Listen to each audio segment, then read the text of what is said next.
Hello class, एक बार मैं फिर उपस्थित हूँ आपके समक्ष। Hindi by Sushila ma'am, first year class, second year class.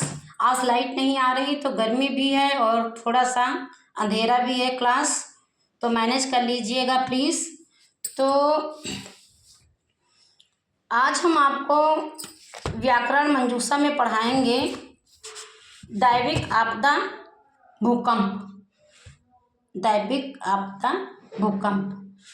तो चलिए, सारे टाइम को वेस्ट ना करते हुए बुक निकाल लीजिए। पेज नंबर है आपका 28। जिसके पास भी बुक है वो निकाल ले अपनी बुक। Page number 28। और दैवी आपदा जिसको कहते हैं भूकंप। तो चाहू ओर मचा है हाहाकार। चाहू ओर मतलब चारों ओर। अभी आप देख रहे हो नई भूकंप आया है तो बाढ़ आ गई है, चारों तरफ जल भर गया है। पंजाब में, पंजाब के आसपास के इलाकों में, हरिद्वार में और पता नहीं कितने भी राज्यों में, कितने भी उसमें बाढ़ आ गई है। लोग फसलें चली गई हैं, खाने को कुछ रह नहीं गया है, लोग बेघर हो गए हैं। ठीक, छोटे छोटे बच्चे भूख से पीड़ित हैं, मवेशी जानवर दम तोड़ रहे हैं, है ना। तो इसको भूकंप से कम तो नहीं माना जाएगा। इसको भूकंप श्रेणी तो नहीं दे सकते, लेकिन हाँ, भूकंप से कम भी नहीं है। पूरी पूरी फसलें तबाह हो गई, नष्ट हो गई। चाहू ओर मचा है हाहाकार, कैसे क्रंदन यह बार बार बाधिर हो गई सब दिशाएं, सुन भीषण रवि की चित्कार। बहुत बढ़िया किसी कवि ने आपको समझाते हुए लिखा है। प्रकृति ईश्वर की सर्वश्रेष्ठ रचना है। प्रकृति जो है वो भगवान की दी हुई वस्तु है, ईश्वर की नहीं है। वो मनुष्य की नहीं, ईश्वर की देन है। जैसे जल, पानी, वायु, हवा, है ना, छित जल पावक, है ना, ये सब प्रकृति की देन है। प्रकृति को ही मनुष्य उजाड़ रहा है, तो भूकंप आना तो कंपलसरी है ना। और मानो उसकी प्रकृति की श्रेष्ठ कृति, वह अपने साहस, बुद्धि एवं शक्ति के बल पर ईश्वर की इस अजेय रचना पर विजय के स्वप्न देखता रहा है और उसकी शक्तियों के साथ अपनी बौद्धिक शक्ति के बल पर छेड़छाड़ करता रहा, जिससे कुपित धरती उस पर कभी कभी कोप कर बैठती है और भीषण आपदा बनकर टूट पड़ती है। समझ रहे हो ना। लोग जाएंगे धार्मिक स्थलों पर और वहाँ लैला मजनू की तरह, हीरा रांझा की तरह बिना छोटे छोटे कपड़ों में जाएंगे। औरतें आजकल फैशन में आ गई हैं, वो छोटे छोटे कपड़े पहन करके वहाँ धार्मिक स्थल पर जाती है, पूजा पाठ करने जाती हैं और वहाँ फ़ोटो सेल्फी लेती हैं। हाँ, वो बैठ करके बातें करती हैं।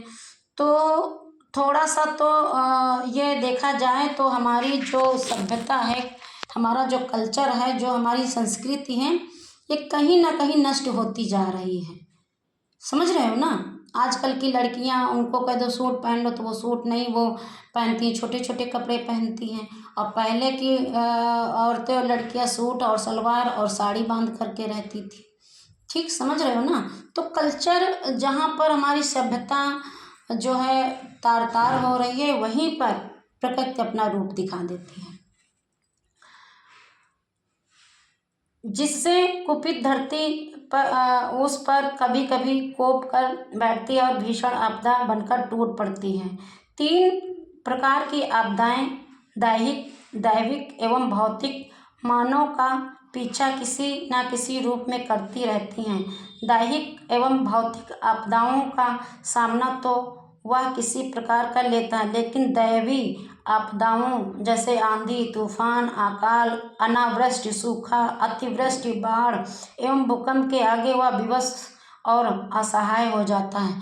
पंजाब एक हरा भरा देश है। पंजाब में कहा जाता है कि वहाँ पर जो है सारे जो पंजाबी भाई बहन हैं, जो संगत के लोग हैं वहाँ बहुत सेवा गुरुद्वारे में और सब कहीं पे करते हैं, और इस समय वो पीड़ित हैं, है ना। तो किसी न किसी की जो सजा है तो सबको भुगतनी पड़ती है, करता कोई है और भरते सब हैं। कहीं बाढ़ तो कहीं झंझा, कहीं धरा धर थर्राती है। निठुर हो गई यह प्रकृति, किस्मत फूटी जाती है। मौनो खड़ा असहाय विवश बुद्धि चकराती है ना कोई समाधान जब आपदा आ जाती है। कहते हैं ना कि मनुष्य की लाठी जब पड़ती है तो उसमें आवाज होती है, और प्रकृति की जब लाठी कुदरत जब कहर ढालता है तो उसमें आवाज नहीं होती है।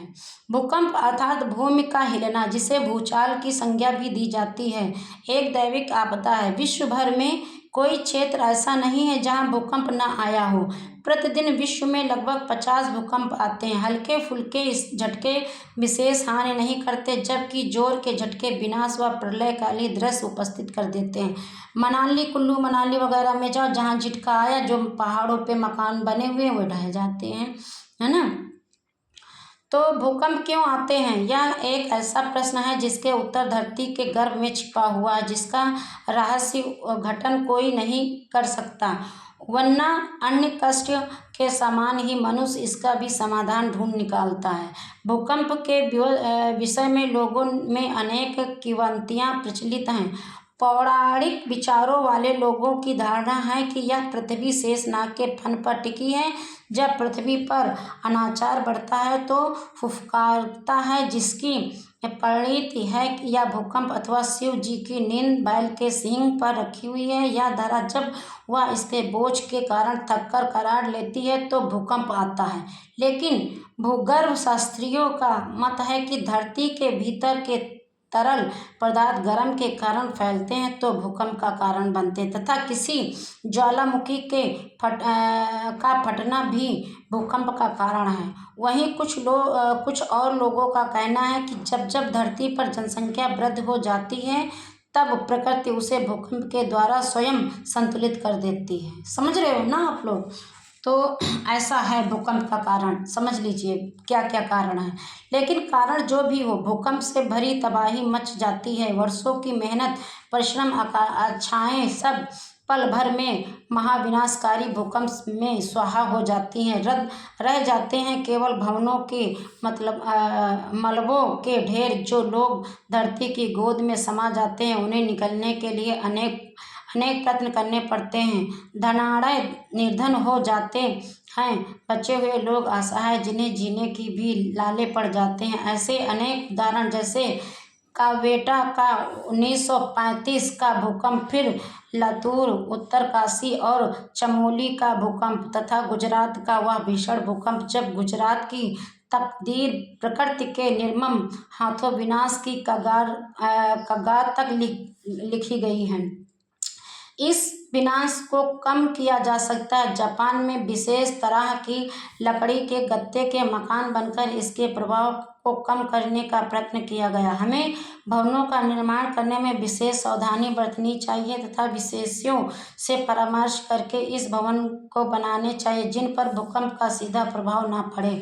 भूकंप आने पर कम से कम क्षति हो, हमारी सरकार इस विषय में जागरूक है तथा ऐसी विपदाओं का सामना करने के लिए विशेष प्रयत्न किए जा रहे हैं तथा इस प्रकृति की समिति का गठन किया गया जो ऐसी स्थिति उत्पन्न होने पर तुरंत ही सक्रिय होकर आपदाग्रस्त स्थानों पर सहायता भेज सकती है, जिससे जान माल की कम से कम हानि हो।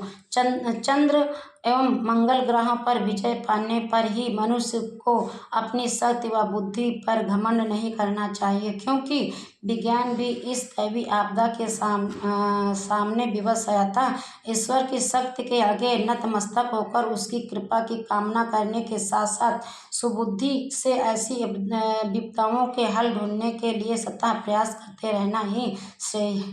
अब प्रश्न है आपके, मैंने आपको भूकंप का निबंध पढ़ा दिया है, ऐसे जिसको आप इंग्लिश में कहते हैं, तो उसके क्वेश्चन नीचे दिए। भूकंप एक प्रकृति प्रकोप है। किसी भूकंप का आंखों देखा वर्णन कीजिए। आपने भूकंप पीड़ितों की सहायता कैसे की, यह भी बताइए। ये आप पे मैं निर्भर करती हूँ। मैंने चैप्टर आपको पढ़ा दिया है और उसी चैप्टर में से अपना दिमाग लगा करके जो बच्चा लिखेगा वही पेपर में कर दे, चीटिंग करके नहीं। पहले पढ़िए, समझिए, फिर प्रश्नों के उत्तर लिखिए।